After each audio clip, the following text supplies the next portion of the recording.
పెద్దపల్లి మాజీ ఎమ్మెల్యే బిరుదు రాజమల్లు పట్ల చింతకుంట విజయరమణారావు గురుభక్తిని చాటుకున్నారు. రాజమల్లుకు స్నేహితుడి తమ్ముడైన విజయరమణారావు సొంత తమ్ముడుగానే రాజకీయ వారసత్వంగా విజయరమణారావు పెద్దపల్లి ప్రజల నుండి రెండోసారి అభిమానం పొందారు. తన విజయానికి సారథిగా పనిచేసి అనారోగ్యంతో ఆకస్మిక మరణం పొందిన బిరుదు రాజమల్లుకు కాంస్య విగ్రహం ఏర్పాటు చేసి రుణం తీర్చుకునే ప్రయత్నం చేశారు. సుల్తానాబాద్లో రాజమల్లు విగ్రహాన్ని శుక్రవారం ఆవిష్కరించారు. బడుగు బలహీన వర్గాల ప్రతినిధిగా గుర్తింపు పొందిన రాజమల్లు చిరస్మరణీయులుగా ప్రజల్లో నిలిపేందుకు పెద్దపల్లి ఎమ్మెల్యే విజయరమణారావు తన సొంత ఖర్చులతో సుల్తానాబాద్ మున్సిపల్ పరిధిలోని ప్రధాన కూడలి వద్ద స్వర్గీయ బిరుదు రాజమల్లు కాంస్య విగ్రహాన్ని ఏర్పాటు చేశారు. పెద్దపల్లి మాజీ ఎమ్మెల్యే కీర్తిశేషులు స్వర్గీయ బిరుదు రాజమల్లు గారి ప్రథమ వర్ధంతిని పురస్కరించుకుని సుల్తానాబాద్ పట్టణంలోని మున్సిపల్ కార్యాలయం ముందు చౌరస్తాలో బిరుదు రాజమల్లు విగ్రహాన్ని స్థానిక ప్రజాప్రతినిధులతో నాయకులతో ఎమ్మెల్సీ తానిపర్తి భానుప్రసాద్ రావు గారితో కలిసి ఆవిష్కరించిన అనంతరం పూలమాల వేసి నివాళులర్పించారు. అంతకుముందు సుల్తానాబాద్ పట్టణంలోని మార్కండేయ కాలనీ సమీపంలో రాజమల్లు స్మృతి వనం వద్ద ఆయన కుటుంబ సభ్యులతో నియోజకవర్గ నేతలు కాంగ్రెస్ పార్టీ శ్రేణులతో కలిసి ఘనంగా నివాళులు అర్పించిన ఎమ్మెల్యే విజయరమణారావు ఈ కార్యక్రమాన్ని నిర్వహించారు. అనంతరం స్థానిక సాయిరాం గార్డెన్లో ఏర్పాటు చేసిన సంతాప వర్ధంతి సభలో నాయకులతో మరియు ఎమ్మెల్సీ భానుప్రసాద్ రావు, మాజీ మంత్రి కొప్పుల ఈశ్వర్, మాజీ ఎమ్మెల్యేలు చందుపట్ల రామరెడ్డి, కోరుకంటి చంద్రలతో కాంగ్రెస్ నాయకులతో బిరుదు కుటుంబ సభ్యులతో కలిసి బిరుదు రాజమల్లు గారి చిత్రపటానికి పూలమాలలు వేసి నివాళులర్పించారు. 4 సార్లు ఎమ్మెల్యేగా పనిచేస్తే ఎంత ఆదరణ ఉంటుందో ఒక్కసారి మాత్రమే ఎమ్మెల్యేగా ఉన్న రాజమల్లుకు అంత ప్రజాదరణ ఉండటం ఆయన వ్యక్తిత్వానికి అడ్డం పడుతుందన్నారు. రాజమల్లు రాజకీయంగా ఎన్నో ఒడిదుడుకులను గురైనప్పటికీ మొక్కవోని ధైర్యంతో నిలబడి కడదాకా ప్రజల మనిషిగా రాణించాడని ఎమ్మెల్యే విజయరమణారావు గుర్తు చేశారు.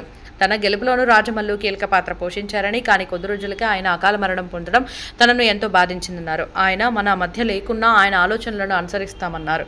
ఆయన కుటుంబానికి రాజకీయంగా తాను తమ పార్టీ అండగా ఉంటుందన్నారు. చివరిగా నా అన్న బిరుదు రాజమల్లన్న మరణం మాకు తీరని లోటు అని ఎమ్మెల్యే విజయరమణారావు అన్నారు. తన తండ్రి విగ్రహాన్ని ఏర్పాటు చేసి ఆవిష్కరించి తమ కుటుంబానికి అండగా నిలిచిన ఎమ్మెల్యే విజయరమణారావుకు ప్రత్యేక ధన్యవాదాలు తెలుపుతూ రాజమల్లు కుమారులు, కుటుంబ సభ్యులు ఎమ్మెల్యేని ఘనంగా సత్కరించారు.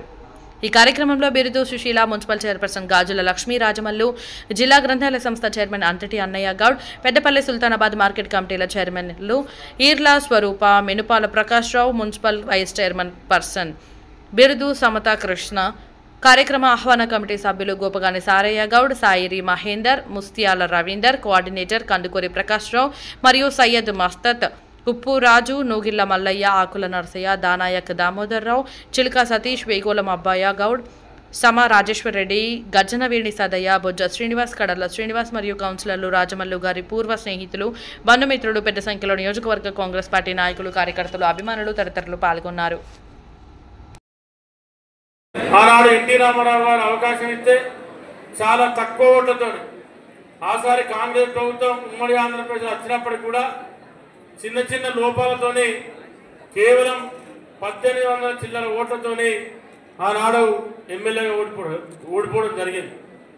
ఆ తర్వాత 94వ సంవత్సరంలో మరి ఉమ్మడి కరీంనగర్ జిల్లాలో అత్యధిక మెజార్టీతోని, పెద్ద మెజార్టీతోని ఆనాడు ఎమ్మెల్యేగా గెలవడం, తెలుగుదేశం పార్టీ కరీంనగర్ జిల్లా అధ్యక్షుడు కావడం, మరి ఆనాడు అది రాజమల్లన్నకున్నటువంటి తన వ్యక్తిత్వాన్ని, తన నాయకత్వ పటిమను చూసి ఆనాడు చంద్రబాబు నాయుడు గారు ముఖ్యమంత్రిగా, ఉమ్మడి ఆంధ్రప్రదేశ్ తెలుగుదేశం పార్టీ అధ్యక్షుడిగా చేయడం జరిగింది.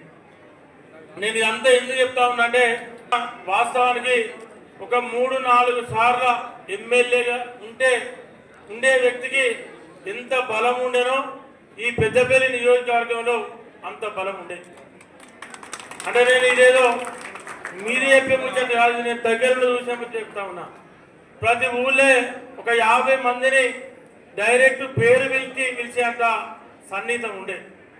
కానీ అప్పుడున్నటువంటి 99లో కూడా ఆనాడు బీజేపీ అలయన్స్ కనుక టికెట్ ఇవ్వకపోతే నేను చాలామంది ఎన్నోసార్లు మా నాయకులతో చెప్పిన, 1999లో కూడా రెండోసారి బిరుదు రాజమల్లన్న ఎమ్మెల్యే గెలుతుండే ఇక్కడ.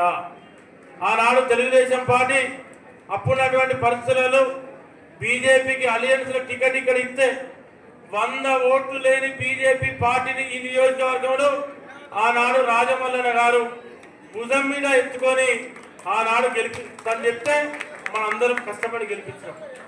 అంటే వాస్తవానికి ఏంటంటే రాజకీయాలలో ఎంత బలం ఉన్నా రాజకీయాలలో ఎంత నిజాయితీగా పనిచేసినా వందల వేల మంది ఫాలోయింగ్ ఉన్న కొంత కాలం కలిసి రావాలి, అదృష్టం కలిసి రావాలంటే దానికి నిదర్శనమే మన బిరుదు రామల్లన్న. ఎందుకంటే ఎన్టీ రామారావు అభిమాన సంఘ ఇక్కడ అధ్యక్షుడిగా, ఈ ప్రాంత ఎన్టీఆర్ అభిమాన సంఘ నాయకుడిగా, మరి ఎన్టీఆర్ అభిమానానికి ఎక్కడ సినిమా రిలీజ్ అయినా 40 ఏళ్ల కన్నా ముందే అందరిని పట్టుకుపోయి సినిమా చూసి ఎన్టీ రామారావు డైరెక్ట్ పేరు పెట్టి పిలిచేంత సన్నిహితం ఉన్న 83లో టికెట్ వచ్చి ఆనాడు కూడా సంజయ్ విచార్ మంత్రికి టికెట్ పోవడంతో ఆ రోజు ఎమ్మెల్యే అయ్యేటువంటి అవకాశాన్ని మరి రాజమల్లన్న కోల్పోవడం జరిగింది. లేకపోతే 83లోనే ఎమ్మెల్యే, మరి 83లో ఎమ్మెల్యే అయ్యేటువంటి వ్యక్తి మరి కాలం కలిసి రాక, అదృష్టం కలిసి రాక పోతే అప్పుడు ఎవరో తెలిసో తెలియకో మరి ఎన్టీ రామారావు మీద బండలి చేసిలో కొడుకు చేసడం జరిగింది సుల్తానాబాద్లో.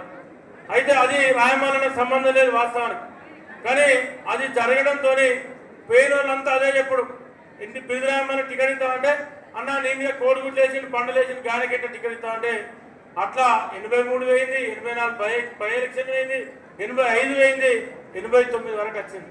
అంటే 83, 85, 89 అంటే 84, 83, 85లే 2 సార్లు ఎమ్మెల్యే అవుతుండే. 99లో ఎమ్మెల్యే అవకాశం ఉన్నా కూడా టికెట్ ఇవ్వక బీజేపీ అంటే 4 సార్లు సైకిల్ గుర్తు మీద గెలిచే అవకాశాన్ని జార విడుచుకొని 94 అవకాశం అంతా ఎమ్మెల్యే అయింది. అంటే దీన్ని బట్టి నేను ఇంతకుముందు చెప్పిన 3-4 సార్లు ఎమ్మెల్యే అయ్యేటువంటి అవకాశం ఉంది. కాబట్టి ఇవాళ ఏదేమైనా కూడా వారి కుటుంబానికి 100% ఇక ఈ నియోజకవర్గంలో ఉన్నటువంటి వారి వెన్నంటి ఉండి పనిచేసిన వ్యక్తులు. ఇవాళ నేను 2వ సారి ఎమ్మెల్యే అయినా 100% అన్ని విధాలుగా అండగుంటాం. రాజకీయంగా కానీ మిగతా కుటుంబానికి ఏ ఇబ్బంది వచ్చినా కానీ అన్ని విధాలుగా అండగా ఉంటాం. అన్ని విధాలుగా వారికి ఏది ఉన్నా కూడా చేదోడు వాళ్ళగా ఉంటాం. దాని విషయంలో ఎవరికి ఎలాంటి సందేహం అవసరం లేదు. కాబట్టి మరి ఇప్పటికే కాలాతీతమైంది. ఇంకా చాలా సందర్భాలు కలిసినప్పుడు చాలా విషయాలు మాట్లాడుకుంటాం, షేర్ చేసుకుంటాం.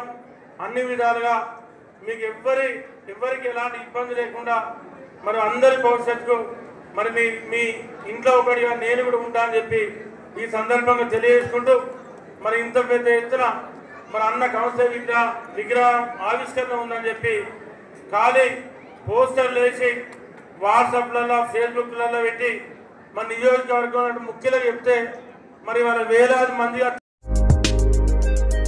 వీడియో చివరి వరకు చూసినందుకు ధన్యవాదాలు. ఇలాంటి మరెన్నో రాజకీయ వార్తల కోసం మన ఛానల్ సబ్స్క్రైబ్ చేయండి.